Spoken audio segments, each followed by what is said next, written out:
fashion industry might seem small and unimportant, especially in today's world when clothes could not be cheaper and more available. But make no mistake, there is money in fashion, so much so that the second wealthiest man in the world made his fortune in this industry. That's why the topic of this week's video is the world's largest clothes retailer, Zara. Our story starts in Spain in 1950. In the northwestern part of the country lies La Coruña, a small but beautiful coastal city. Amancio Ortega, who was barely 14 years old back then, had just gotten his first job as an errand boy, delivering fabrics for a local clothing retail store. The young Ortega excelled at his work, and as he grew older, he started dealing with the store's customers and suppliers, eventually becoming senior manager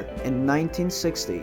When not at work, Amancio would develop his own designs out of his sister's house. He practiced reproducing popular designs using the less expensive materials left over from the retail store, while adding his own modifications and improvements. Amancio would frequently design nightgowns and lingerie, which he would then sell at the retail store. In 1963, he felt confident enough to leave his managerial job and to start his own company.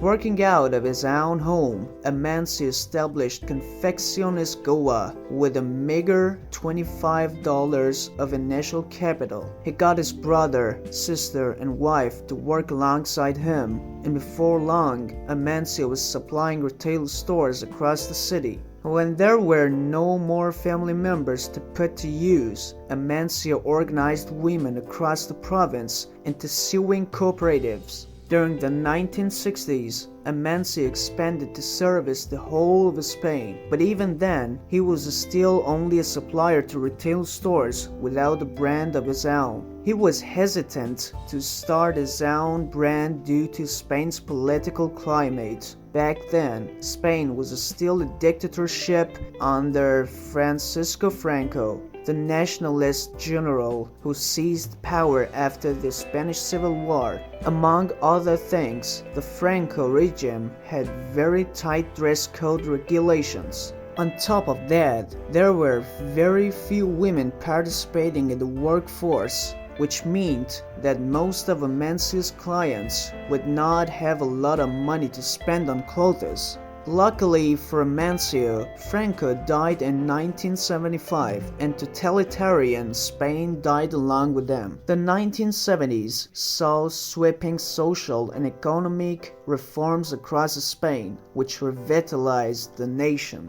These years came to be known as the Spanish Miracle, and Amancio was eager to take advantage of it. He opened his first retail store in La Coruña just a few months after Franco's death. Amancio wanted to call his store Zorba, in honor of his favorite movie, Zorba the Greek. He had already bought the leather molds for the store when he discovered that just a few blocks down there was a big bar with the same name. Whether out of laziness or thrift, Amancio decided to reuse the leather molds he had already bought, and thus he called his retail store Zara. The timing of Zara's launch was perfect, and Amancio's unique approach to fashion helped kickstart the brand's popularity. You see, most clothing retailers even today function on a seasonal model with huge production runs, and towards the end of each season, they heavily discount the clothes they did not manage to sell. Zara, however, could afford to develop new designs all year round and would only reproduce them for a brief period,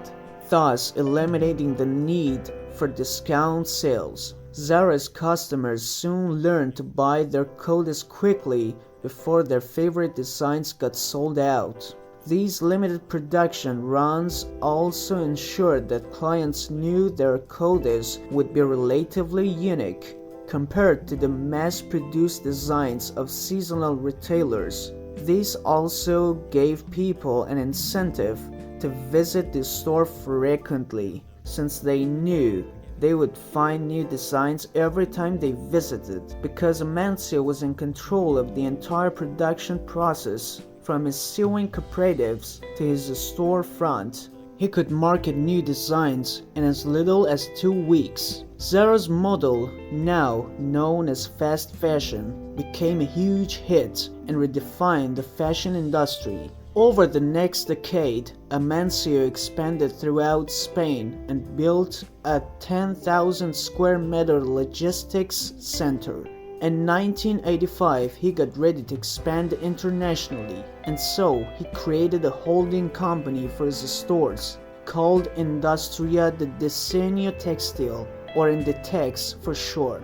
To test the waters, he opened Zara's first international store in nearby Portugal in 1988. That turned out well enough, and so Amancio ambitiously opened his store in New York in 1989 and in Paris in 1990. Over the course of the 1990s, Zara opened over 550 new stores across the globe. Amancio was eager to expand Inditex's collection beyond Zara, and to that end, he started Pull&Bear as a casual urban brand in 1991. During the same year, Amancio purchased Massimo Dutti for high-end cosmopolitan clothes. By the turn of the new millennium, Amancio had also created Bershka and bought Stradivarius. He was already 64 years old by that point and was looking forward to retiring.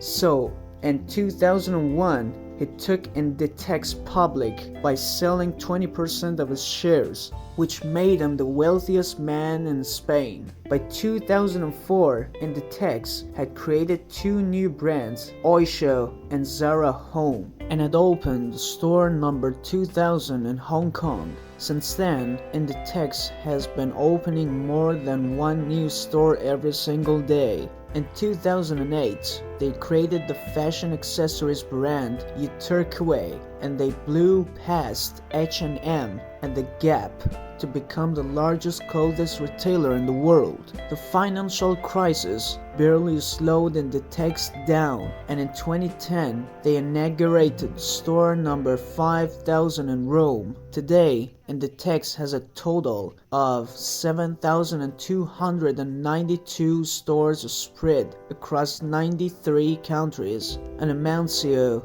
is the second wealthiest man in the world, worth $67 billion. He officially retired in 2011, but even after his departure, Inditex has continued to dominate the fashion industry. Thanks for watching, guys. Be sure to subscribe and to check out our older videos. I really hope you enjoyed the video, and as always, stay smart.